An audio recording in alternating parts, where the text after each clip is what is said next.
వీళ్ళు ఇలా నవ్వుకుంటూ వెళ్తున్నారు ఎక్కడికని చెప్పి అనుకుంటున్నారా? వీళ్ళు నా సెండ్ ఆఫ్ ఇవ్వడానికి వస్తున్నారు. నేను కోవేట వెళ్తున్నాను. విజయవాడ వరకు సెండ్ ఆఫ్ ఇవ్వడానికి వస్తున్నారు. అందరిలాగా నేను కూడా మిడిల్ క్లాస్ అబ్బాయినే.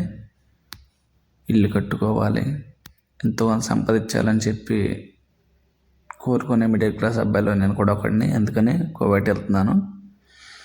విజయవాడ వరకు నన్ను డ్రాప్ చేస్తారు. విజయవాడ నుంచి ముంబై వెళ్తాను. ముంబై నుంచి కోవేట వెళ్తాను. దారిలో మేము విజయవాడలో మంది తిన్నాము, యశ్వత్ మంది అని చెప్పి. అది ఫుల్ వ్లాగ్ పెడదామని చెప్పి అనుకున్నా, కానీ అవ్వలేదు, కుదరలేదు. అప్పటికే బస్ ఆపరేటర్ కాల్ చేస్తున్నాడని చెప్పి కొన్ని వీడియోస్ తీశాను. ఇవే ఆ వీడియోస్, 1-2 వీడియోస్ తీశాను.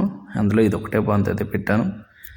ఇంకా ఈ కోవిడ్ జర్నీలో ఇంకేమేమి జరిగాయి, ముంబై వరకు ఎలా వెళ్ళాను, కోవిడ్ వరకు ఎలా వెళ్ళాను, ఇవన్నీ తెలుసుకోవాలనుకుంటే నా ఛానల్ని సబ్స్క్రైబ్ చేసి గంట నొక్కడం మాత్రం మర్చిపోకండి. అది మస్ట్. గంట నొక్కితేనే నేను పెట్టే వీడియోస్ అన్నీ మీకు వస్తాయి. నా కోవిడ్ జర్నీ ఎలా ఉందో తెలుసుకోవచ్చు.